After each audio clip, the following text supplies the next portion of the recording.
मित्रांनो, तुमचं पुन्हा एकदा GB स्टोरी टेलर या यूट्यूब चॅनलवर स्वागत आहे. आजच्या आपल्या गोष्टीचं नाव आहे बदला, अंतिम भाग. लेखक देवगण कडाळी. पण गोष्ट सुरू करण्याआधी जर कोणी या कथेचा या अगोदरचा भाग पाहिला नसेल तर तो भाग पाहूनच हा भाग पाहण्यास सुरुवात करावी. या अगोदरच्या भागाची लिंक या व्हिडिओच्या डिस्क्रिप्शनमध्ये मिळेल. चला तर मग अजिबात वेळ न घालवता गोष्टीला सुरुवात करूया.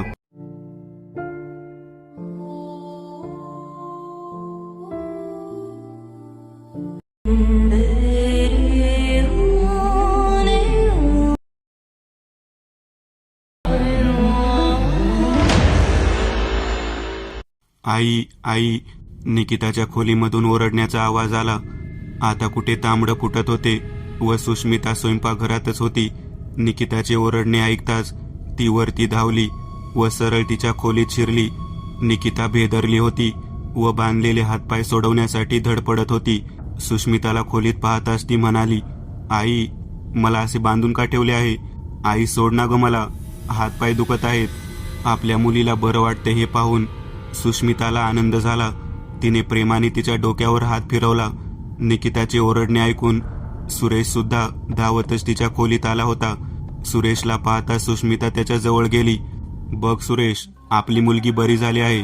सुष्मिता आपले रडू आवरतच म्हणाली, आई, मला काय झाले आहे?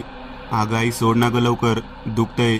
निकिता रडवेला चेहरा करत म्हणाली, थांब ह बाळा, सोडते. असे म्हणत दोघेही दोरी सोडू लागले. आई, मला असे बांधले का आहे? निकिताने प्रश्न विचारला. तिच्या प्रश्नाकडे दुर्लक्ष करत सुष्मिता सुरेशला म्हणाली, सुरेश, त्या डॉक्टरांना फोन लाव, एकदा त्यांनाही चेक करून घेऊ दे.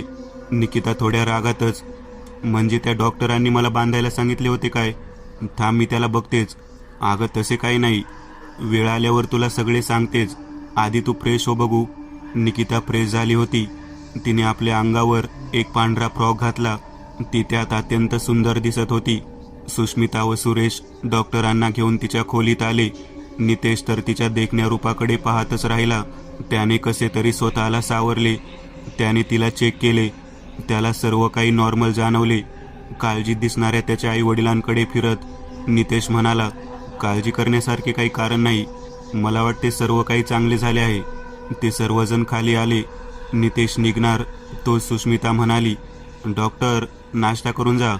काही वेळातच नितेश गेला. सुष्मिता व सुरेश खाली सोफ्यावर काहीतरी बोलत बसले होते.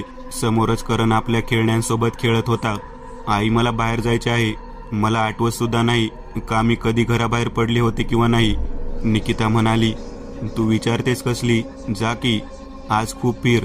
आपल्या खिशातून गाडीच्या चाव्या काढत सुरेश म्हणाला. निकिताने त्या चाव्या घेतल्या व सर्वांना बाय करत ती बाहेर पडली. तिने कार काढली व वेगात शहराच्या दिशेने पळवली. चढली का नशा तिला? खोलीतून हलकेच डोकावत काडूस म्हणाला, होय, ये बाहेर. असा कसा घाबरतोस तू? अनिकेत हसतच म्हणाला, आज बऱ्याच दिवसांनी त्यांनी एका मुलीला फसवले होते. तिला घरी बोलावून तिला नशेची गोळी पाजली होती. ती मुलगी तिथे सोफ्यावर पेंगत पडली होती.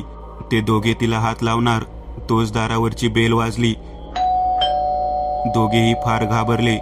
आता काय करावी ह्या विचारात असतानाच दरवाजा उघडला गेला. समोरच निकिताला उभे पाहून दोघेही हादरले. किती वेळ लागतो तुम्हाला दरवाजा उघडण्यासाठी? आणि त्या दिवशी जे काही माझ्याकडून घडले त्याबद्दल मला माफ करा. निकिता दरवाजा बंद करतच म्हणाली. दोघांनाही जे काही घडत होते त्यावर विश्वासच बसत नव्हता. काय बोलावे हे सुद्धा त्यांना कळत नव्हते. ते दोघे मात्र तिच्या देखण्या रूपाकडे पाहतच राहिले. तू आत कशी आलीस? दरवाजा तर आतून लॉक होता. अनिकेत थोडा घाबरतच म्हणाला. तसे काडूसने त्याला ओढले व एका खोलीत नेले. काय बोलतोस तू पागल? ती स्वतः आपल्याकडे चालत आली आहे. तेच तर मी सांगतो, ती स्वतः इथे कशी? मी तिला चांगले ओळखतो. आजपर्यंत तिने कोणत्याही मुलाला दाणे सुद्धा टाकलेले नाहीत. अनिकेत म्हणाला, ठीक आहे, तुला जर का ती हवी नसेल तर मी. त्याचे बोलणे पूर्ण होण्या अगोदरच मध्येच अनिकेत म्हणाला, माफ कर मित्रा, पण आपले काय ठरले होते जरा आठव. कोणतीही मुलगी असली तरी पहिला मान माझाच असेल, त्यामुळे ती आधी माझ्याबरोबर येईल. काडूस थोडा रागातच त्याच्याकडे पाहत म्हणाला, ठीक आहे, पण लवकर हा, मला वेळ चालणार नाही. काडूसने त्या माजलेल्या मुलीला उचलले. चल तू माझ्या बरोबर. अनिकेत हसतच निकिताला म्हणाला व तिला घेऊन एका खोलीत आला. तो लगबगीने आपले कपडे काढू लागला. निकिता मात्र शांत उभी होती. तिने मागे हात घेतला तसा अनिकेत तिला थांबवत म्हणाला, तू थांब, मी करतो. असे म्हणत त्याने तिच्या फ्रॉकच्या चैनीला हात लावला. थोडी उघडली तोच तो दचकून मागे सरकला. त्याची बोबडी वळली होती. हातपाय भीतीने थरथरत होते. तू तू इथे कशासाठी आली आहेस? तो भीतीने मागे सरकतच म्हणाला. तोच निकिताने आपली मान फिरवली तसे अनिकेत घाबरूनच भिंतीवर धडकला. निकिताची मान एकदम उलटी फिरली होती. तिच्या चेहऱ्यावर जागोजागी जखमा झाल्या होत्या व त्यातून रक्त ओघळत होते. तिचे शरीरही पांढरे फटफटीत पडले होते. तिचे डोळे संपूर्ण पांढरे पडले होते. तिचे शरीर फिरले. एक मोठा कट असा आवाज झाला. अनिकेत थरथरत भिंतीला रेलून उभा होता. मला जाऊ दे प्लीज. पण त्याचे जास्ती काही न ऐकून घेता निकिताने पाठीमागे लपवलेली लोखंडी रॉड काढली व त्याच्या डोक्यावर सपकन एक वार. अनिकेत आपले डोके धरून खाली कोसळला. त्याच्या डोक्यातून रक्त गळू लागले. आपले रक्ताने माखलेले हात जोडून तो कळवळू लागला, मला नको मारू, मला नको मारू, मी तुझे काहीच वाईट केले नाही. निकिता हसली व आपल्या घोगऱ्या आवाजात म्हणाली, तुम्हासारख्या माणसांना इतरांच्या वेदना काहीच कळत नाहीत, पण जेव्हा वेळ स्वतःवर येते तेव्हा कळते. असे म्हणत तिने त्याच्या डोक्यावर पुन्हा एक जोरदार वार केला. जोपर्यंत त्याच्या डोक्याचा पूर्ण चुराडा होत नाही तोपर्यंत तिने त्याच्यावर वार करणे काही थांबवले नाहीत. ती थांबली. तिथे सर्वत्र रक्ताचे तळे साचले होते. रॉडवरून रक्त गळत होते. तिने आपला हात त्या लोखंडी रॉडवर फिरवला व हाताला लागलेले रक्त तिने त्या मृतदेहावर शिंपडले. तिच्या तोंडून काही शब्द बाहेर पडले. घाणेरड्या. अचानक काडूसला कसली तरी चाहूल लागली. तो लगेचच उठला व मागे वळला. समोरच रक्ताने माखलेली निकिता उभी होती. तिच्या रूपाला पाहूनच तो हादरला. त्याने टेबलाकडे धाव घेतली व ड्रॉवरमधून आपली बंदूक काढली. त्याने ती निकितावर रोखली. मला माहीत होते तू असेच काहीतरी करशील म्हणून, पण मी त्याच्यासारखा मूर्ख नाही. मी आधीच तुझ्या मृत्यूची तयारी केली आहे. काडूसने असे म्हणत ट्रिगर दाबण्याचा प्रयत्न केला. पण मारशील मला? मार ना. निकिता आपल्या विचित्र आवाजात ओरडली. पुढच्या क्षणी ती काडूसच्या समोर उभी होती. तिने एक जोरदार वार त्याच्या हातावर केला. ती बंदूक त्याच्या हातातून खाली पडली. तो आपला हात धरतच कळवळू लागला. पुढच्या क्षणी त्याच्या डोक्यावर एक जोरदार वार झाला. एक घन असा आवाज झाला व काडूस खाली आपटला. अगदी जोरात की तिथली फरशी फुटली व तिचे तुकडे तुकडे झाले. निकिताने न थांबता एकामागून एक असे वार त्याच्या डोक्यावर केले. अरे रुद्र, तू आलास पण? रुद्रला पाहताच नितेश त्याला म्हणाला, होय आलो, पण मला तसे काही दिसत नाही. रुद्र इकडे तिकडे पाहत म्हणाला, काय? तुझी समस्या मला तर इथे काही जाणवत नाही. अरे हो, ती एका मुलीला होती, पण मी सकाळीच तिच्या घरी गेलो होतो. ती मला पूर्णपणे बरी झालेली दिसली. नितेश म्हणाला, मी जोपर्यंत स्वतः पाहत नाही तोपर्यंत कसा विश्वास ठेवू? एकदा मला तिला बघितलेच पाहिजे. ज्याप्रमाणे तू सांगितले होतेस त्यावरून तरी मला वाटते. तसेही कोणतीही आत्मा सहजासहजी ताब्यात घेतलेल्या शरीराला सोडत नाही. रुद्र म्हणाला, तू म्हणतोस आता तर रात्र होईल रे, तरी पण एकदा जाऊन बघू. नितेश म्हणाला. दोघेही कारमध्ये बसले. गाडी पळाली व रस्त्यावर आली. नितेश रुद्रला म्हणाला, अरे ते तुझे चेटकिनीचे प्रकरण संपले काय? होय, ते काम करूनच इथे आलोय. मग ती चेटकीन कुठे आहे? असल्या दुष्ट आत्म्यांना मी बंदी बनवत नाही. मी तिचा अग्नीत नाश केला. मला तिथे यायचे होते, एकदा तरी बघायचे होते की चेटकीन दिसते तरी कशी. नितेश हसत म्हणाला. पण रुद्राचे तिकडे लक्ष नव्हते. तो शीटला रेलून झोपला होता. आता गाडीने शहरात प्रवेश केला होता तसा अंधारही दाटला होता. रुद्र व नितेश दोघेही भैरवनाथाची मुले होती. भैरवनाथ तांत्रिक होते. ते आपल्या विधेचा वाईट हेतूने उपयोग न करता लोकांच्या चांगल्यासाठी करत असत. त्यांना सारखे वाटे की आपले काम कोणीतरी पुढे चालवावे, म्हणून त्यांनी रुद्राची म्हणजेच आपल्या मोठ्या मुलाची निवड केली व त्याला सर्व गोष्टीत पारंगत केले. घराचे दार उघडेच होते. निकिताने आत प्रवेश केला. समोरच तिचे आई वडील व भाऊ घराच्या सजावटीत गुंतले होते. निकिता ते सर्व पाहून म्हणाली, ही सजावट कसली? तिचा आवाज ऐकताच सगळ्यांच्या नजरा तिच्याकडे वळल्या. तिला बघताच त्यांच्या चेहऱ्यावर आनंद पसरला. अगं, तू केव्हा आलीस आणि हा ड्रेस केव्हा चेंज केलास? सुष्मिता म्हणाल्या, ते मी मॉलमध्ये केला. पण ही सजावट कसली? तिने परत एकदा प्रश्न विचारला. अगं, ही उद्या दिवाळी आहे ना, घर सजवायला वेळ भेटणार नाही, म्हणून आताच आम्ही तयारीला लागलो आहोत. सुष्मिता म्हणाली, दिवाळी? निकिताचा चेहरा खाली गेला. तिचे सुटलेले केस तिच्या चेहऱ्यावर आले. घरातील दिवे चरचर करत चालू बंद होऊ लागले. सुष्मिताने करणला जवळ ओढले. ते निकिताकडे काहीसे भीतीपोटी पाहत होते. निकिता ओरडली, या घरात कोणताही सण साजरा होणार नाही. इथे दुःख आणि वेदना होत्या. इथे सुख कधीच असणार नाही. तसे घरातील काही दिवे फुटले. तिचा चेहरा आता स्पष्ट दिसत होता. तिच्याकडे पाहूनच ते हादरले. थोड्याच वेळात ती तिथून दिसेनाशी झाली. थोडा वेळ शांतता पसरली. तेवढ्यातच करणच्या ओरडण्याचा आवाज आला. आई, वाचव. सुष्मिताला एक झटका बसला. तिने पकडलेल्या करणला कोणीतरी खेचत होते. सुष्मिताने करणला घट्ट पकडले. निकिता करणला ओढत होती. तिच्या हातातील लांब नखे त्याच्या बाहूत रुतले होते. तेथून रक्त गळत होते. तो प्रकार पाहून सुरेशही मदतीला धावला, पण तिने करणला ओढून दूर फेकले. करण मागे जाऊन पडला. सुष्मिताही त्याला उचलण्यासाठी तिथे धावली. त्यांच्या मदतीला येणाऱ्या सुरेशला जोराचा धक्का बसला. तो काही अंतरावर जाऊन पडला. तिथला सोफा हवेत उचलला गेला. तो नेमका जाऊन सुरेशवर पडला. तो त्याच्या खाली दाबला गेला. सुरेशने किंकाळी फोडली. त्याने हलण्याचा प्रयत्न केला, पण तो वजनी सोफ्याखाली दडपला गेला होता. निकिता हळूहळू करण व सुष्मिताच्या दिशेने जाऊ लागली. तिने हात पुढे केला. तिच्या हातात एक लोखंडी रॉड येऊन स्थिरावली. सुष्मिताने मागे वळून पाहिले. समोरच निकिता उभी होती. तिच्या त्या विद्रूप चेहऱ्यावर एक भेसूर हास्य होते. तिने रॉड हवेत फिरवली. घडणाऱ्या घटनेकडे सुरेश हताशपणे पाहत होता. त्याच्या डोळ्यातून आसवे उघळत होती. हवेत उचललेली रॉडने सुष्मितावर एक जोरदार वार केला. ती खाली पडली. करण आपल्या बहिणीच्या या अवताराला पाहून मोठमोठ्याने रडत होता. समोरच्याच काचेच्या खिडकीतून बाहेरील दिव्याचा प्रकाश आत येत होता.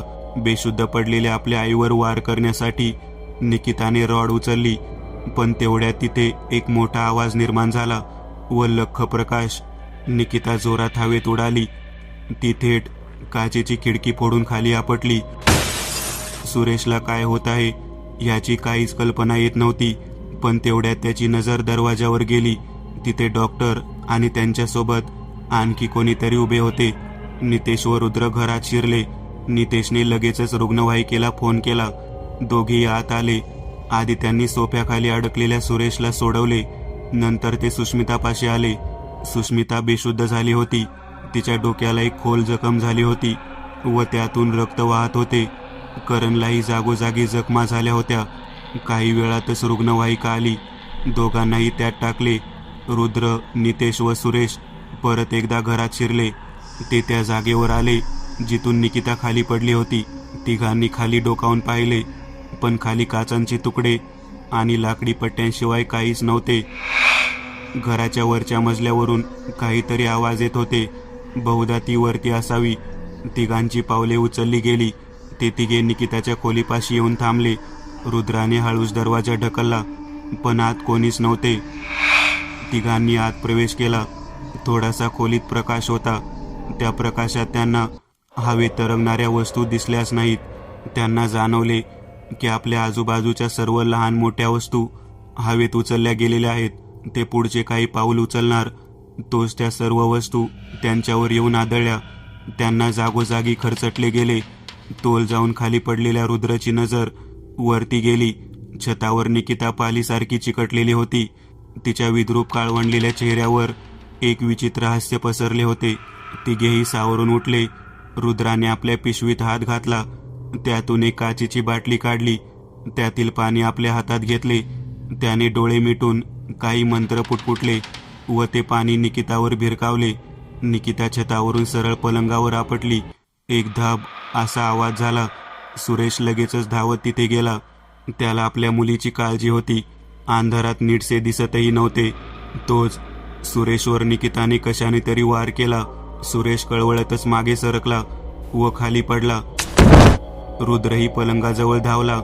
त्याच्या हातात ते मंतरलेले पाणी होतेच, पण निकिता काही तिथे नव्हती. रुद्राने इकडे तिकडे आपली मान फिरवली. त्याची नजर सर्वत्र भिरभिरत होती. खोलीतील दिवा चरचर करत पेटला व पुन्हा विझला. निकिता नितेशच्या मागे उभी असलेली रुद्रला दिसली. रुद्र ओरडला, नितेश सांभाळ, पण तोच नितेशवर तिने जोरात वार केला. नितेश बाजूला जाऊन पडला. रुद्र धावला. त्याने हातातील पाणी तिच्यावर फेकण्यासाठी म्हणून हात उचलला, पण निकिताने त्याच्या हातावर लोखंडी रॉडने फटका मारला. रुद्र थोडा खाली वाकला. ती संधी साधून निकिताने त्याच्या डोक्यावर वार करण्यासाठी रॉड फिरवली. अगदी वेगात रॉड डोक्याजवळ आली, पण रुद्रने ती आपल्या हाताने पकडली. त्याने लगेच आपल्या काखेत अडकविलेल्या पिशवीत हात घातला व त्यातून एक दोरा काढून तो हवेत टाकला. तो थेट निकिताच्या हाताला घट्ट आवळला. निकिता ओरडतच खाली कोसळली. तिच्या संपूर्ण शरीरात काळसर आकृती फिरत होती. रुद्रच्या हातातील लोखंडी रॉड आपोआप नाहीशी झाली. सुरेश व नितेश सावरले होते. नितेशच्या डोक्याला मार लागला होता. तिथे थोडीशी सूज आली होती. रुद्रने आपल्या पिशवीतून काचेची मोठी बाटली काढली. तेवढ्यात खाड असा मोठा आवाज झाला. खोलीतील काचेची खिडकी फुटली होती. निकिता तशीच बेशुद्ध पडली होती. आता सर्व काही सुरळीत झाले होते. रुद्रने खाली वाकून परत एकदा सुटलेला दोरा घट्ट बांधला. खोलीतील दिवा पूर्ववत चालू झाला. निकिता बरी झाली का? सुरेश म्हणाले. त्या दुष्ट शक्तीने तिचे शरीर सोडले आहे. ती काही वेळातच शुद्धीवर येईल. आम्ही उद्या सकाळी पुन्हा येऊ. एक काम बाकीच आहे, रुद्र म्हणाले. अर्धी रात्र झाली होती. साहिल गाढ झोपला होता. तो तुरुंगात होता. त्याच्यावर घरेलू हिंसाचा गुन्हा दाखल होता. तसेच श्रुती बेपत्ता असल्याने पोलिसांनी त्याला विचारपूस करण्यासाठी ताब्यात घेतले होते. समोरच ठेवलेली मातीची घागर मोठा आवाज करत फुटली. त्या आवाजाने साहिल दचकून उठला. घागर फुटली होती व त्यातील पाणी सर्वत्र पसरलेले होते. साहिल घाबराघुबरा होऊन इकडे तिकडे पाहत होता. त्याला कोपऱ्यात एक काळी सावली दिसली. कोण आहे तिथे? कोण आहे? ती सावली पुढे सरकली. श्रुती तू? होय मीच. श्रुतीच्या आत्म्याने लगेचच साहिलच्या शरीराचा ताबा घेतला. समोरच पडलेली थाळी साहिलने उचलली. ती लोखंडी थाळी त्याने तोंडात धरली व मधोमध कागद फाडावा तशी फाडली. आता त्याच्या हातात धारदार पत्रा होता. त्याने तो आपल्या मानेवर फिरवायला सुरुवात केली. मानेतून रक्ताच्या सरी बाहेर पडलेल्या. श्रुतीच्या आत्म्याने त्याचे शरीर सोडले होते. साहिल आपली मान पकडत खाली कोसळला. तिथेच पाय झाडत त्याचे प्राण पाखरू उठले. सकाळ होताच रुद्र व नितेश पुन्हा निकिताच्या घरी आले. आधी सगळे काळजी त्याची वाट पाहत होते. तिथे पोहोचताच रुद्र म्हणाला, आपण सर्व इतक्या काळजीत का? अजूनही आमच्यावरून संकट ओसरले नाही का? सुरेश म्हणाला, तसे नाही. आज माझे इथे येण्याचे कारण वेगळे आहे. पूर्वी या घरात राहणार एका बाईचा इथे खून झाला होता. तिच्याच आत्म्याने तुम्हाला त्रास दिला. अजूनही तिचा आत्मा मुक्त आहे. तिचे मृत शरीर इथेच कुठेतरी लपवले आहे. ते शोधायचे आहे. ते काम रात्री करू शकत नाही, म्हणून आता यावे लागले. त्यांच्या गप्पा चालू होत्या. तोच दारावरची बेल वाजली. सुष्मिता उठली व तिने दार उघडले. बाहेर पोलीस उभे होते. ते लगेचच आत आले. पोलीस अधिकारी सुभाष, आम्हाला माहिती मिळाली आहे की श्रुती नावाची बेपत्ता मुलगी इथेच राहत होती. होय, तुम्ही झडती घेऊ शकता. काही हवालदार आत शिरले. तुम्ही कोण? या घरात राहता काय? नाही, या घरात ही माणसे राहतात. तुमच्याचप्रमाणे मी सुद्धा श्रुतीचे मृत शरीर शोधायला इथे आलेलो आहे. रुद्र म्हणाला, काय श्रुती मेलेली आहे? तेवढ्यात हवालदार बाहेर आले. सर, काही सापडले नाही. तुम्ही आता श्रुतीविषयी बोललात की ती मेलेली आहे. तुम्हाला हे कसे समजले? सुभाष म्हणाले, ते महत्वाचे नाही, पण साहिल नावाच्या तिच्यासोबत राहणाऱ्या पुरुषाने तिची हत्या केली. रुद्र म्हणाले, साहिल मी आता विचारणार नाही की तुम्ही त्याला कसे ओळखता ते, पण त्याने काल रात्रीच आत्महत्या केली व त्याने आम्हाला काही सांगितले नाही की श्रुतीचा मृतदेह कुठे आहे. उलट तो म्हणाला होता की ती परत दिल्लीला गेली होती. आपल्या घरी तिच्या बापाच्या बँक खात्यात 90,000 रुपये श्रुतीच्या मोबाईलद्वारे पाठवण्यात आले होते. म्हणून आमचा पक्का संशय होता की त्यांचाच काहीतरी हात आहे त्यात. असो, ज्याप्रमाणे आपण म्हणता तर सिद्ध करा. तसे माझ्याकडे कोणता प्रूफ नाही तुमच्यासाठी, पण मी तुम्हाला तिचा मृतदेह शोधून देऊ शकतो. चला बाहेर. रुद्र म्हणाला. सुभाषला काहीच कळत नव्हते की ह्याला इतकी माहिती कशी, पण रुद्रकडे पाहून तोही समजला होता की हा साधारण माणूस नाही, म्हणून उगाचच त्यांच्यावर संशय नको.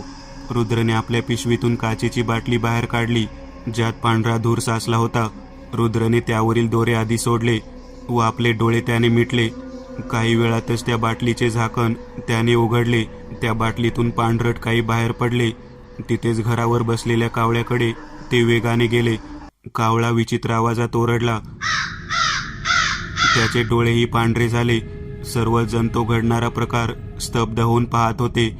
कावळा काही वेळ हवेत तरंगत होता व उडत जाऊन बागेतील एका उंचवट्यावर बसला. तिथे आहे श्रुतीचा मृतदेह, रुद्र म्हणाले. रुद्राने परत एकदा आपले डोळे झाकले. कावळा पूर्वीसारखा होऊन तिथून उडून गेला. रुद्राच्या हातातील काचेच्या बाटलीत पूर्ववत पांढरा धूर साचला. त्याने ती पहिल्यासारखी बंद केली व आपल्या पिशवीत ठेवली. सर, इथे काहीतरी आहे. हवालदारांनी आपल्या तोंडाला रुमाल लावला. काही वेळातच सुभाष रुद्रजवळ आला. आपले फार फार आभार. आपण आज मला फार मोठी मदत केली. दोघांनी हात मिळवले. तिथे ॲम्ब्युलन्स आली होती. तो कुजलेला सांगाडा खड्ड्यातून बाहेर काढला जात होता. त्याचबरोबर एक माती लागलेला लोखंडी रॉडही. रुद्र कारमध्ये सीटला रेलून बसला होता. नितेश कार चालवत होता. त्याचा चेहरा अजूनही गंभीर दिसत होता. काय झाले? तू इतका गंभीर का? रुद्र म्हणाला. मला एकच गोष्ट समजली नाही. तुला या श्रुतीचा इतिहास कसा समजला? नितेश म्हणाला. जेव्हा काल रात्री तिने माझ्यावर त्या रॉडने हमला केला होता तेव्हा तुम्ही हातात पकडला. तेव्हाच तिचा भूतकाळ मी पाहिला व तिला तिचा बदला पूर्ण करता यावा म्हणून तिला तेथून मी जाऊ दिले, रुद्र म्हणाला. नितेश आश्चर्य व्यक्त करत म्हणाला. तुम्ही तिचा भूतकाळ पाहिला, पण कसा? रुद्र त्याला काही सांगणार तोच फोन घणाणला. कोण आहे? रुद्र म्हणाला. अननोन. निकिता खाली सोफ्यावर आराम करत बसली होती. समोरच न्यूजपेपर पडला होता. कंटाळा करतच तो तिने हातात घेतला. पहिल्या पानावर बातमी होती. शहरातील 2 तरुणांचा त्यांच्याच घरात निगरूनपणे खुन्याचा तपास जारी आहे. मेलेल्या दोघांची ओळख पटली आहे. एकाचे नाव अनिकेत व दुसऱ्याचे काडूस. निकिताने ती बातमी वाचली. तिला दीपालीचे शब्द आठवले. तूच आता न्याय करू शकतेस, तूच. भारतात दिवसेंदिवस महिलांवर अत्याचाराचे प्रमाण वाढत आहे. याला कारणीभूत कोण आहे? आपणच ना. मुलांना डॉक्टर, इंजिनियर नंतर बनवा, त्यांना आधी माणूस बनवा. एवढे मात्र नक्की लक्षात ठेवा की प्रत्येक मुलगा सारखा नसतो, पण प्रत्येक माणूस माणूस नसतो. एक नवीन चॅनल ओपन करत आहे. त्यावर तुम्हाला ॲनिमेटेड हॉरर स्टोरीज पाहायला मिळतील. त्या चॅनलची लिंक या व्हिडिओच्या डिस्क्रिप्शनमध्ये दिलेली आहे. चॅनलला सबस्क्राईब करायला विसरू नका. मित्रांनो, आज पुरतं एवढंच. तुम्हाला जर काही गोष्ट आवडली असेल तर नक्की लाईक करा. तुमच्यापैकी बरेचसे जण व्हिडिओ लाईक न करताच पळून जातात, पण हा जर व्हिडिओ तुम्ही लाईक केला तर मला जरा बरं वाटेल आणि असेच भारी भारी व्हिडिओ बनवायची माझ्यात एनर्जी येईल. त्यामुळे नक्की लाईक करा. आणि अजूनही कोणी या चॅनलला सबस्क्राईब केलेलं नसाल तर लगेच सबस्क्राईब करून टाका. आणि बाजूची घंटी ती मात्र दाबायला विसरू नका. देवाची घंटी आहे ती. चला तर मग पुन्हा भेटूया अशीच एक आगळी वेगळी गोष्ट घेऊन पुढच्या भागात.